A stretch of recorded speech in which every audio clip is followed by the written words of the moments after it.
Look, I'm skipping the regular intro because we have so much shit to do. Nicholas, are you ready for this? Let's do it. The Punisher is coming back in Spider-Man 4. Woo! Let's fucking go, dude. This is How literally exciting. Emergency. We weren't even supposed to have an episode today. We had another video go out. We had an interview come out, which, guys, please go watch. It's an amazing interview with the director of the upcoming documentary American Clown.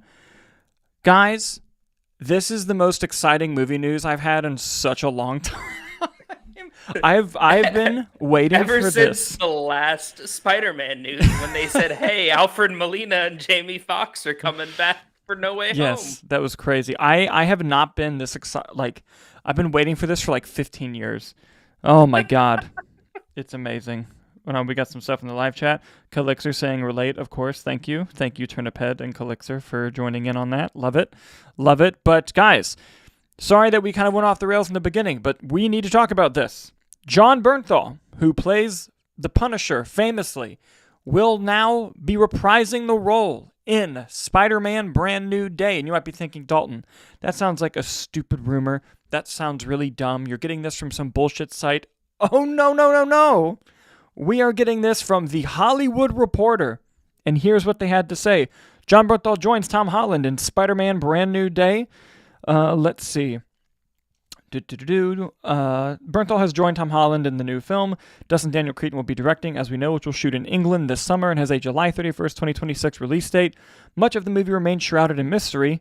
And then it talks about movie rumor websites, which we're not going to do. And then they secretly put this in there. The only thing at this stage is that Zendaya and Jacob Batalon are reprising their roles as MJ and Ned. That's the first time that's been confirmed. So we have MJ and Ned coming back, as well as Jon Bernthal's Punisher. And then they said having Bernthal seems to point that it's going to be a more grounded story. Punisher in space. Yes, that's what we need. And then it pointed out something really interesting, too. Where is it here? And also don't forget the addition of Stranger Things star Sadie Sink in a undisclosed role. Yes, of course, which we've also talked about. Here's something that surprises me. One non-negotiable for his return to Daredevil was maintaining the character's violent R-rated feel. It will be interesting to see how he translates into the more kid-friendly tone of the Spider-Man movies. Here's how you do it. Just have Spider-Man fucking throw up whenever he blows someone's brains out. I'm in. Like, look, you're obviously you're not gonna make the Spider-Man movie R-rated. That's fine, but I think having him there is such an interesting story choice. And then let's get the fun part out of the way. The fun part is holy fucking shit, the Punisher's gonna be in it. That's amazing. Anyone who's watched this channel knows he's my favorite comic book character. I love him. I love Jon Bernthal's portrayal. This is incredible. But there are story possibilities to this that I find fascinating. But before we get into that, I want to go back to the live chat here. Turnip says I've been waiting for this all day. And then Elixir with let me tell you something. And Turnip Head would let me tell you. Yes, the Jon Bernthalisms. Let's see. Elixir says Jake Gyllenhaal is also coming back. Sadie Sink is portraying Taylor Swift to reenact the All Too Well role alongside him. Ha ha ha ha. Very good. That's a deep cut. Deep cut. Is that a deep cut though? It's a cut. Spider-Man Brand New Day, Taylor's version. Yes. Oh my god. But anyway, no, this is exciting. I mean, clearly the chemistry they have on the Odyssey set. Someone got word back to Marvel and they said you need to make this happen. But I think there is. I mean, they've been pushing a lot of PG-13 stuff, like boundary-wise lately. Mm-hmm. It's not really something I'm concerned with, especially when you have an excellent action director like Dustin Daniel Cretton, who did a great job with the choreography in Shang-Chi. So I was excited about that. And now throw Punisher in it and maybe Daredevil. I think it's just it's going to be a good time. And listen, he gets one F-bomb, let him have it, or have Spider-Man be the one to say it out of a flip. But I mean, you could still have him. Punisher loves to make a point by shooting somebody. So you don't have to see it. You know what I mean? Yeah. Like if he's like, oh, pop, pop, just off screen, I think it still has the same effect. Now, I like an R-rated Punisher. Mm-hmm. I like to see gratuitous violence, but I don't think it's anything to be worried about. My feeling on it is this: if you're gonna have R-rated violence, it can't be human blood. So if they're gonna get like insane violence out of this, it's gonna be Punishers killing aliens, and the blood's gonna be like purple, because then you can get away with that. But I don't think that's what's happening. It seems like, I agree with THR. It seems like Scrolls. they're yes, scrolls. It seems like they're taking like the more grounded approach, and what fascinates me about that is right now at this point in the MCU, Peter in Spider-Man is at the lowest, most anger filled point in his life, essentially. He's all alone. He's left his old life behind.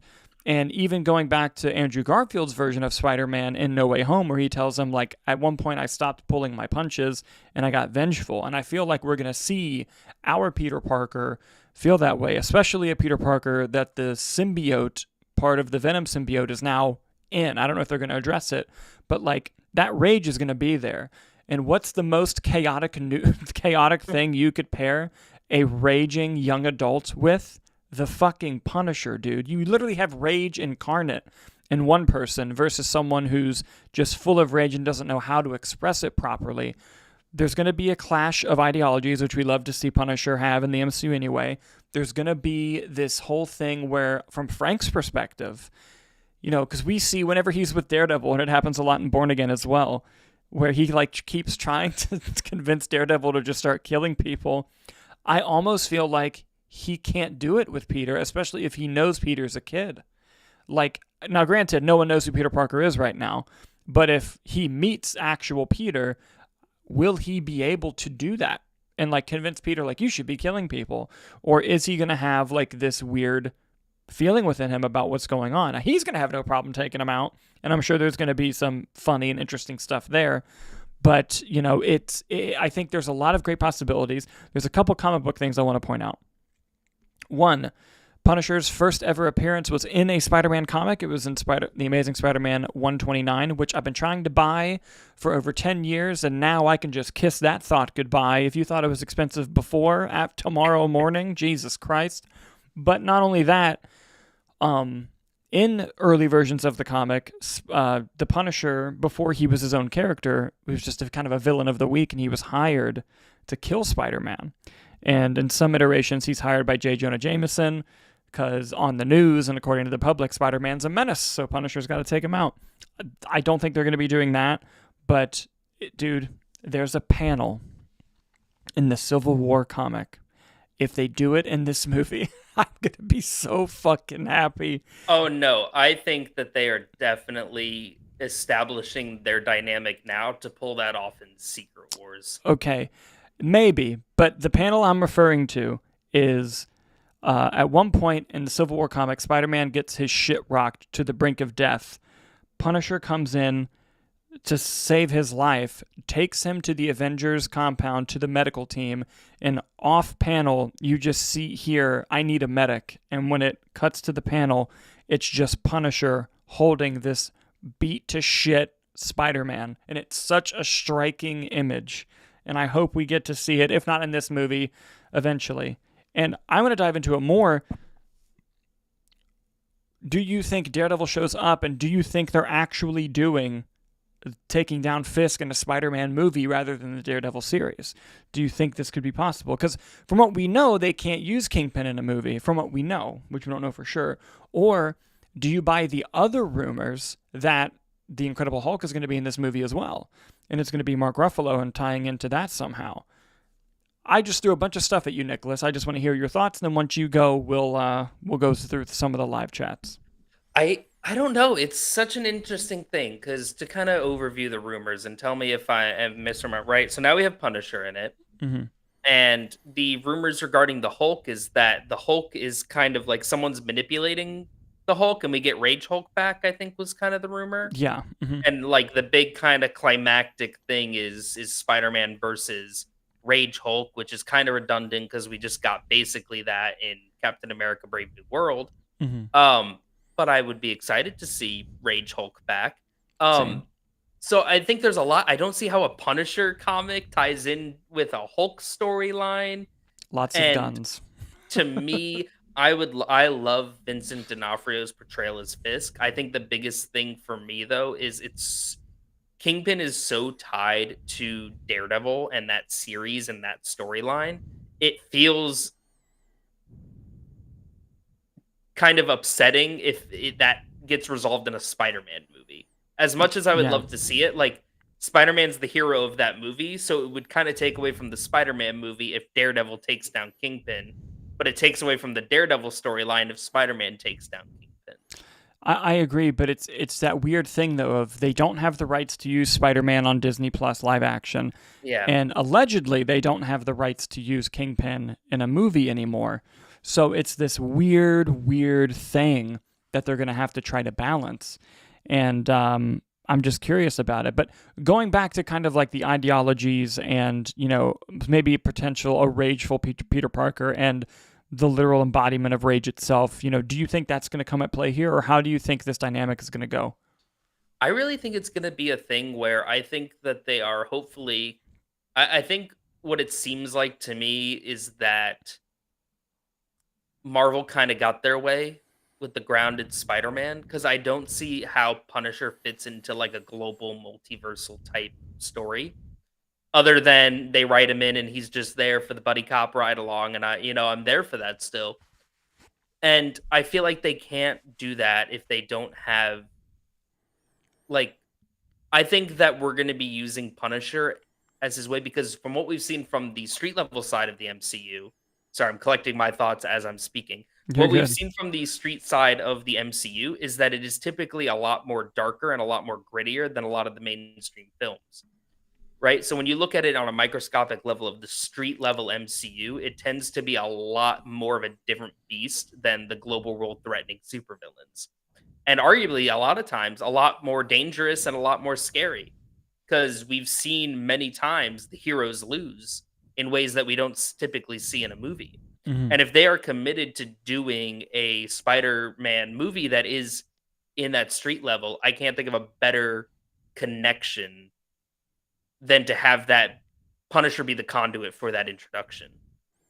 It's Yeah. basically the equivalent of him be like, "You're in the shit now, better buckle up." And we already do have an established relationship with Spider-Man and Matt Murdock, so I would genuinely be shocked if we also don't get a Matt Murdock appearance in this. I just don't see it tying in maybe to the Kingpin storyline.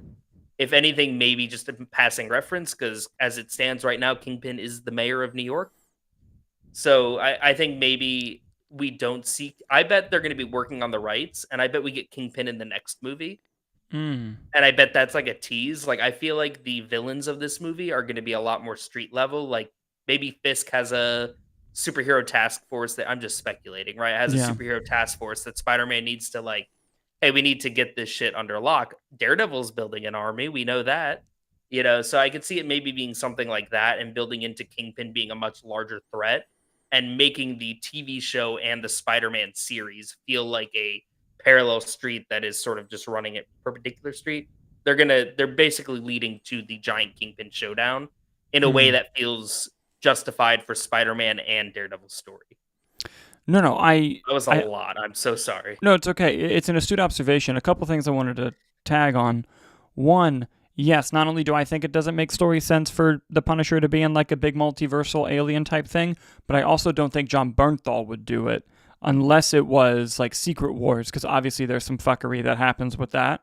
But Yeah. like, if you're pitching John Bernthal to be in a Spider-Man movie and he's fighting fucking Thanos and Venom, he's like, I'm not sure about this, But I think that with the Kingpin of it all and the Daredevil of it all, I'm curious about the timing of all of this because in 2026 we have the Punisher special presentation coming out. Oh, I and forgot about the special presentation. and Oh probably man. and probably like first quarter 2026, and then you have Daredevil beginning of second quarter 2026 from what we understand, and then you have this movie as of right now in July of 2026. That's Mhm. Punisher. Dude, I have to live another year. I'm so beyond thrilled. It's a great time to be This is- Dalton. This is such a great thing for me. But And you got a Superman movie coming out. dude, I know. But one, I think Spider-Man still might get delayed a little bit, so maybe it's not quite that quick. But two, I wonder how this is all going to tie into each other and come into play.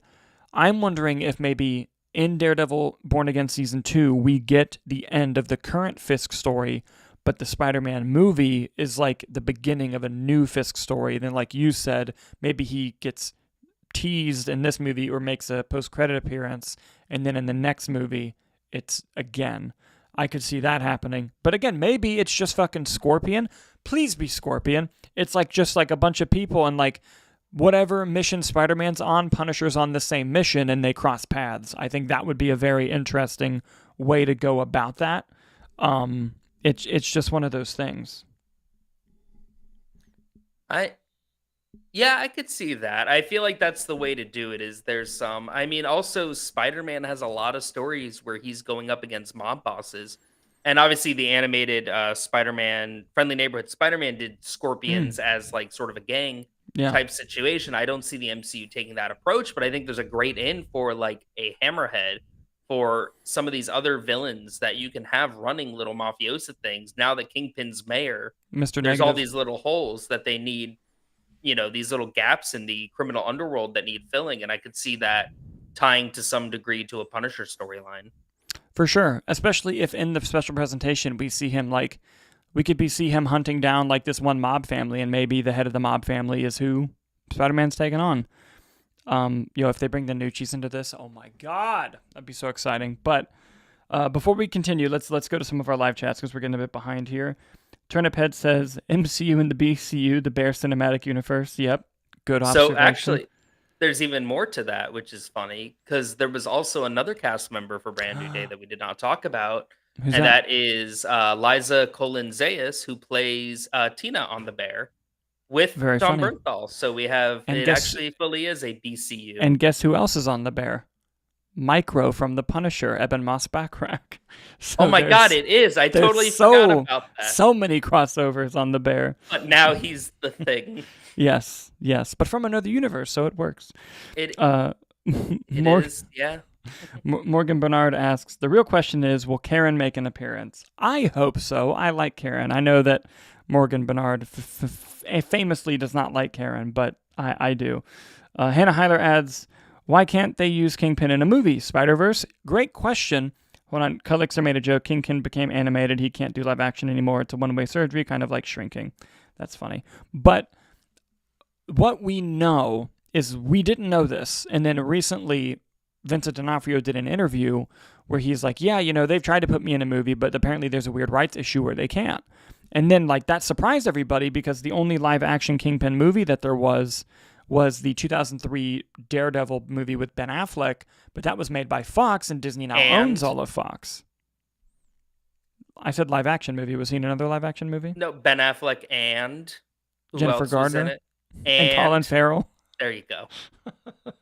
Bullseye. But yes. That's for Turnip Head. Yes. But it's one of those things where we don't know why there's a legal issue. And you brought up Spider-Verse, which is a good point because people think that maybe they made an alternate deal with Sony since Kingpin is also a Spider-Man character.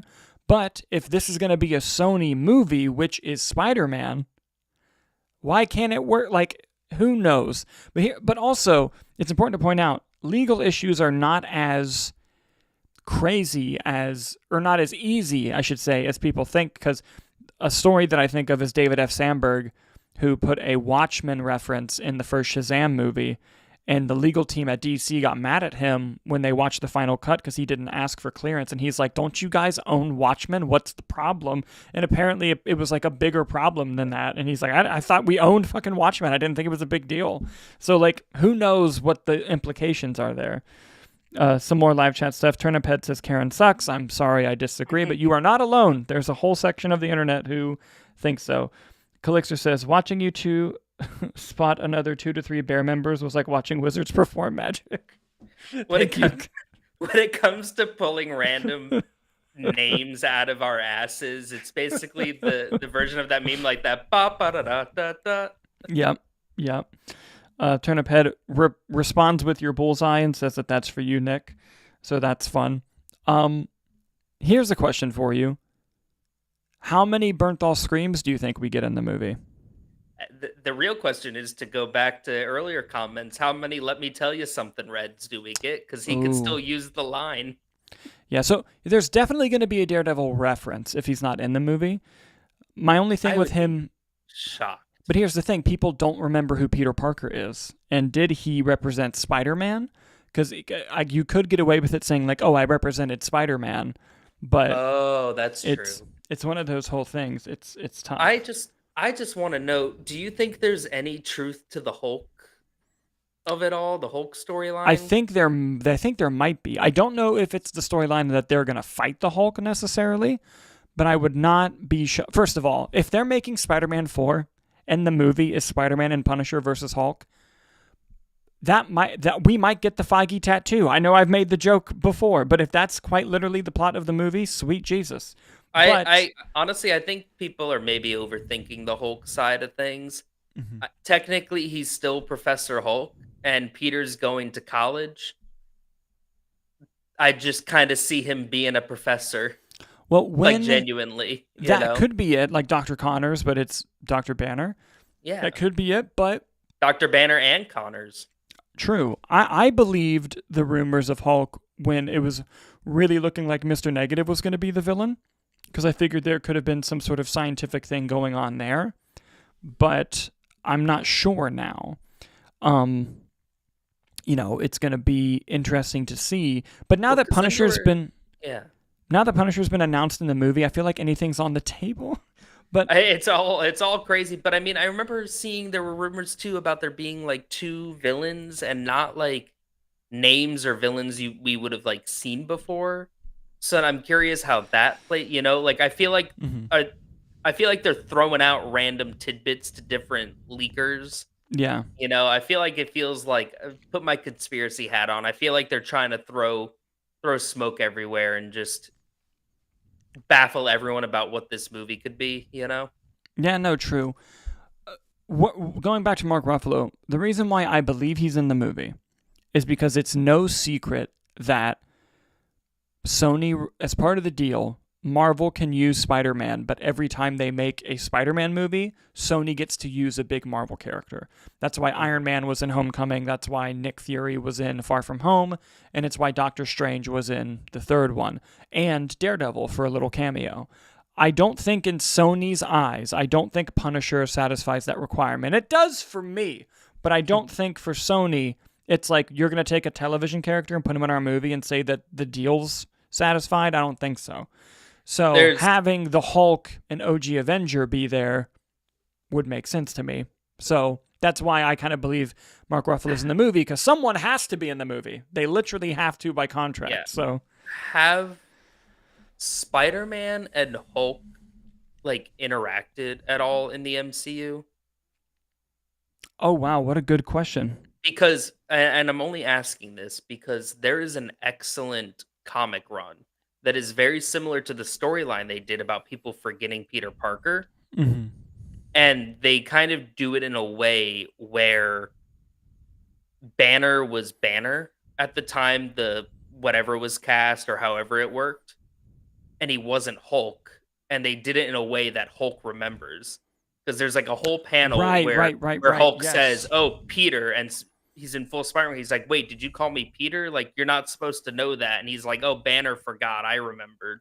Yeah. And obviously, if he's Professor Hulk, I don't see it Yeah. working like that. But I also feel like they would have to have established knowledge. But I feel like there was probably a throwaway line in like Endgame or Infinity War about like, "Oh, you lost the kid." Well, I know in Infinity War, uh, when because Oh, in the Hulk that beginning in the park, they fight. yeah, yes, yes. So they had a brief interaction there, but I also remember, I think it's Infinity War, where um, because he had just gotten back from Sakaar at the beginning of the movie, and someone references Ant Man and Spider Man, and Hulk says there's an Ant Man and a Spider Man, and that was like he clearly didn't know who they were, but he did fight in Central Park with them briefly. But Hulk was off to the side, like arguing with himself because he wasn't Yeah. hulking out. And then in Endgame, they might have had a brief interaction in the final battle in Endgame and at Tony's funeral. But also, I mean, it's been some time.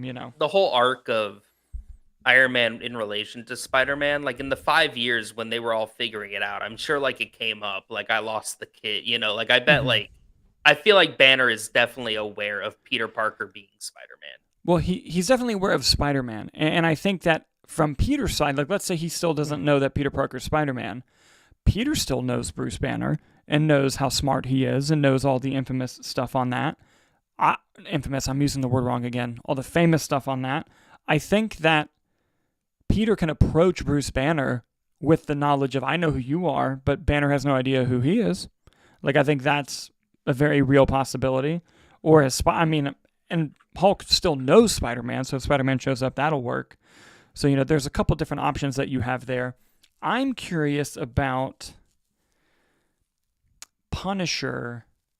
Will the Punisher and the Hulk interact? Just because I would like to see it.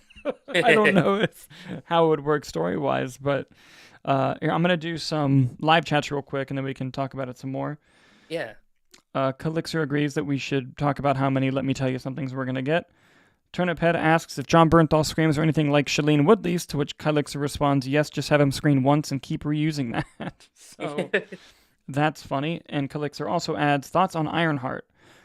It's an interesting one, because clearly I don't think Marvel has that much faith in the show, considering how poorly they're marketing it.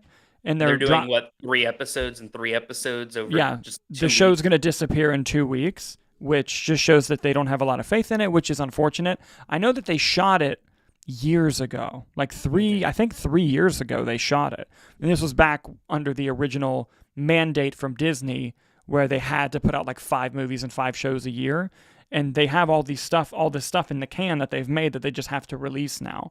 So I'm looking forward to it. I like the character a lot. I don't know if the show will be any good, but I'm going to give it a shot and give it a chance. Another thing is they haven't, and now granted, I'm a fucking nobody. This is not the be-all, end-all, but they have not sent me the show to review, and it comes out next week. That's not a great sign, considering for Daredevil and Andor, shows that Disney really believed in. They sent me the entire season mad early. So it's kind of like, okay, when you have faith in something, you send a lot of it. And it's just one of those things. Here's what I'll say about Ironheart. Yeah, I mean, I'm going to watch it. I enjoyed the character in Black Panther Wakanda Forever, but like it was a product of like that whole thing of like everyone was getting a TV show and a spinoff, and I think it's an interesting character. I like the concept because they're teasing like the Hood is in it. There's a lot of rumors of Mephisto showing up, so I like the idea of technology versus magic, regardless of Mephisto, right? But at the Hood, the very least, is a magical thing, and I like that sort of intersection. The only thing that really kind of intrigued me about the show came in the last few days when Marvel said like, "Oh, here's what to watch." Yes. To get ready for Ironheart, and naturally it was Black Panther Wakanda Forever. What If, because the character's in like 2 episodes. Then they hit you with all 3 Iron Mans, which kind of makes sense, right? Ironheart, Iron Man, that's the inspiration. And then both Doctor Stranges. And none of those were in my ballpark of like essential watching for Ironheart. Yeah. Outside of Wakanda Forever, quite frankly. Yeah. Well, the Iron Mans make sense just because it's Ironheart, Iron Man. And like that's where I'm wondering, like, are we going to get like a Justin Hammer? Are we going to get no, because Alden Ehrenreich is playing Jeff Bridges' son, I think. He's playing the son of Obadiah Stane? I think he is. We can confirm that. But I will only speak the show's praises if we get some variation of the Tony Stark was able to build this in a cave with a box of scraps line. Uh-huh. If he does some variation of that, that's just the most obvious pull, it's going to win me over. Of course. Furthermore, you know who else is also still out there is his name William? Not William, I don't remember the character's name. The guy Alfie from Christmas Story? Is it Alfie? Yes. Oh my God. The guy who worked for Mysterio. Yes. He worked for Mysterio, but he was Obadiah Stane's assistant. Right. Mm-hmm. He played the kid in he was the kid in Christmas Story. Yeah. That is true. Years ago. That is true. Yeah. So he could pop up. That'd be interesting. But I don't know. We'll see how it goes. Calixer adds in the live chat, wait, can you tell me more about this mandate? I don't remember. Yes. So I don't know the exact number. I believe it was 4 and 4, if I'm not mistaken. But right as Iger was leaving and Chapek was coming in, although Iger did take some responsibility and say that this was partially his idea, Disney basically went to Marvel and said, "Hey, I need 4 movies and 4 shows a year from you guys." And they were like, what? And they're like, "You fucking heard me," essentially. So from like, if you look at the amount of stuff that was released in 2021 and 2022 for Marvel, it's insane how much they released. And you could see why they had to take creative control back once Iger came back and Feige was like, "Finally, let me just we're reshooting Daredevil. We're doing all this. Like, we're not going to mess around. Like, we're cutting our input in half." But from that, they shot so much stuff. Like, I believe Ironheart that comes out this year and Wonder Man that comes out this year were both shot like several years ago. Like, based off of they had to keep making stuff. I'm curious how the Wonder Man release how they'll do that. I think it's in December. No, but I mean, like Ironheart, they're doing 3 and 3 over 2 weeks. Are they going to do like something weekly? Are they going to drop it all at once? And isn't Wonder Man a special presentation like Echo? Yes. No. It's Spotlight. Spotlight. Yes, correct. Spotlight. Yeah. Mm-hmm. So that's interesting. I feel like they're going to stop after Wonder Man with the Spotlight, but we'll see. So, like, just for example, 2021. This is just 2021. By the way, sorry that the camera kept cutting. I have hotkeys for numbers, so when I typed 2021, it fucking kept cutting back and forth to us. But in 2021, movies, you had Black Widow, Shang-Chi, Spider-Man, and Eternals, I think. And then Spider-Man? No Way Home. Oh, okay. And then Disney Plus, you had WandaVision, Falcon Winter Soldier, Loki Season 1, What If, and Hawkeye. All in one year. That is insanity. Really batting 500 there, right? Or no? It's about a half solid. And then 2022, like, you could do this from 2021 to 2023. Like, the amount of stuff that was released is insane. Which is why they had all these little random TV show characters and everything like that. Which is why 2024, it was like Deadpool only. And some shows that we shot. Other than that, nothing else. But yeah. Because now, looking ahead, you have Fantastic. You had Thunderbolts already, and then you have Fantastic Four. This year we had Cap 4, Thunderbolts, and Fantastic Four. And TV wise, we got Daredevil. We have Ironheart, Wonder Man, Marvel Zombies, and Eyes of Wakanda.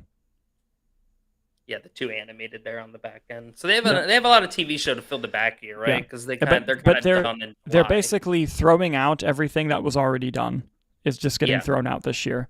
I mean, it gives them buys them a lot of time to get these next Avengers movies. And I think that's why they're pumping them all out this year, so that 2026 is about Daredevil's their only show and Avengers. Like, boom, boom. Like Avengers and they need Spider-Man. To be confident if that's all they're putting out too. Yeah. There might be another show coming out next year that I'm forgetting about, but I think it's just Daredevil for now. Yeah. I feel like I'm forgetting something, but oh well. Mm-hmm. But we live in a world where Punisher is going to be in a Spider-Man movie, Nicholas. I can't get over it. This pretty is fantastic. Exciting stuff. Which if that means they're going to be filming outside a lot if they're dropping that. That's the other thing I was going to bring up. He's in the trades, which means he's got to be in the movie at least as long as Jamie Foxx and Alfred Molina were. Yeah. Right? Like, so that's pretty cool. I'm wondering. I'm excited to see as more names and actors get added to the cast. What I would like to see them figure out the fucking rights to get Spider-Man onto Daredevil, which those rights are going to be a bitch if they were going to try to do that. But I would love to see Spider-Man be a part of Daredevil's army that they're building. Nick, something has just occurred to me. We have Jessica Jones coming back in season 2 of Daredevil, which means it's possible that Luke Cage and Iron Fist come back in Daredevil. Nick, if the Heroes for Hire show up in Spider-Man, I'm going to lose my shit, dude. Oh my God. That would be the Heroes incredible. For Hire. Oh man. That'd be exciting. No, I'm very curious to see what direction they're taking all of this. It really seems like Marvel's like kind of reached the point of like, fuck it, just give the people what they want. They want Daredevil. They wanted Deadpool and Wolverine, and look how that turned out for them. Yeah. $1 billion at the box office. You know, Mhm. let's put Daredevil, Spider-Man, and Punisher. Let's get it going.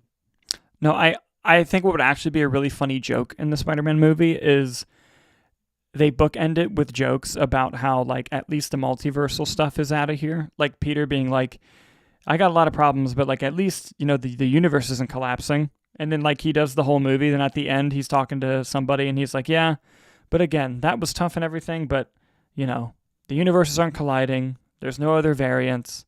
We're gonna be fine at the end of the day. And then there's like a knock on the door and it's fucking Toby and Andrew and he's like, oh god damn it.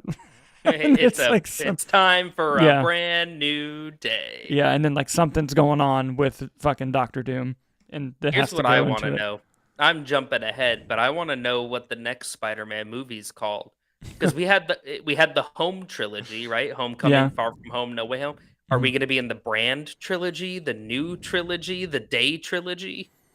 Why do I feel like Place your bet. Spider-Man brand recognition is like the next movie? Brand Brand 101. I'm going to place my bet. I think we're going Day. I think this is going to be the Day trilogy. Okay. Yo, Spider-Man. Spider-Man like Independence Day kind of sounds cool. Or like Spider-Man. Spider-Man One More Day kind of goes hard. Won't Yeah. lie. Yeah, I think that was a comic too. I think that would make sense. Spider-Man. I'm trying to think of like fucking stupid ones now, like Spider-Man Christmas Brand new, Day. brand new day, brand new week, brand new month. Oh, do we think Hawkeye or Kate Bishop could show up in this? Kate Bishop. I don't. I feel like I don't know. Did they go too big? You know, I feel like you got to taper it back a little bit still. Maybe. I want to see Scorpion. It's I do right too. there. Michael Mando. Hold on, is, let me. I Yeah. only want to see Scorpion if it's Michael Mando. If you don't want him back, just leave him animated. I'll go watch that.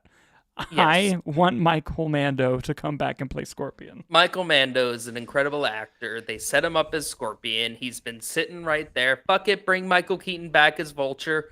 I'm not going to complain. He didn't get stuck in the Sony universe. They don't even have to address it. I'll write off Morbius. I don't give a Yeah. shit. Put Vulture back in it. But I mean, I think it'll be interesting. But yeah, I think that's right there if they want to do a simple story. But I feel like with how big they went with No Way Home, I feel like to cut it back to that extreme, I think would be a lot. I think that would kind of throw a lot of people off. Not me. I would love to just watch Michael Mando just ruining Spider-Man's day. And even if they bring him back in the beginning just to have him arrested or killed after the big opening scene, whatever. At least we got it. Not enough superhero movies open up with a C-list fight. Yeah. Like, I know for a fact I will never see Big Wheel or Stilt Man be a Spider-Man villain. But fuck it. Open the movie with it. Who cares? Let me see Spider-Man fight Big Wheel. That would be good. And you're thinking that I'm making up names, probably, if you're not familiar. No. Big Wheel and Stiltman are both villains in the Marvel Universe. Give me Spider-Man just beating the ever-living shit out of Kid Colt. That's what I want to see. They made Spot a terrifying villain in the animated movie. Yeah. And they even threw in Armadillo in the second one for literally 5 seconds. But that was enough for me. So make Big Wheel a villain. They might. You never know. Here's a fun one. Going back to your idea on that, there's concept art that exists for Sam Raimi's Spider-Man 4, where they were going to do something like that, where Spider-Man was going to open with a fight with Mysterio. And in the concept art, this wasn't confirmed, but in the concept art, Mysterio is Bruce Campbell, following up on all of his cameos, which you could imply that it was Mysterio the whole time just fucking with Spider-Man, which is such a funny idea, which would have been great if they did that. And they had John Malkovich as the Vulture. That's true. Now and Anne Hathaway as Black Cat. Now listen. You couldn't have asked for something better for Nick. John Malkovich Vulture would have been perfect, but equally as good as Michael Keaton as Vulture. Nick was happy with whatever Vulture cast they went with. Yep. Nick just was happy to see Vulture. Vulture. True. Very true. Man. Oh, no, Kylix are ads in the live chat. Off topic, but talking casting, I've been following the latest on the Hunger Games stuff. Oh yeah, that casting director has an unlimited budget and is just going fucking nuts, dude. I think the last I saw was it Glenn Close and Billy Porter? Yep. I think were the last two editions I think saw. that was the last one, yeah. Which, hell yeah. Kylix They're gonna win. If they don't win the Oscar for casting when it comes out, then someone's gonna be angry. Well, we'll see. Kylix adds brand new day, brand new world, brand new universe. The casting Oscar is going to be interesting because I feel like it's going to be given to movies that, like, where if you cast a really unknown person, and that person like becomes a huge star. Like if you cast a movie that has Tom Cruise, what's like a lower level, not A-list person, Tom Cruise, Let's see. I don't know where you're going, so I can't help you with it. Basically, if you have like a big A-list star, a B-list star, and then a complete unknown person, and it's an insanely great movie, they all have great chemistry, and they all get individual acting nominations, that person's got to win casting. Because it's not ensemble. It's like who casted the best, you know? So would you say like it's like would an equivalent be like we're watching Pearl and David Cornsweet comes on the screen, and you're like, "Hey, he'd be a good Superman." Yeah, like kind of like which is exactly what you mean. Where it's like, oh, it was this random little horror movie. I would say this: both Oppenheimer and The Holdovers came out in the same year. Oppenheimer has one of the most stacked casts of all time. I wouldn't be mad if it won Best Casting, but if I was voting, I would give it to The Holdovers because of how that cast was used and how unlikely of scenarios they were, where you had Paul Giamatti, a complete unknown, and Dominic Sessa, and a working actor who's finally getting a spotlight, and you had this chemistry that created this fantastic all-time classic movie.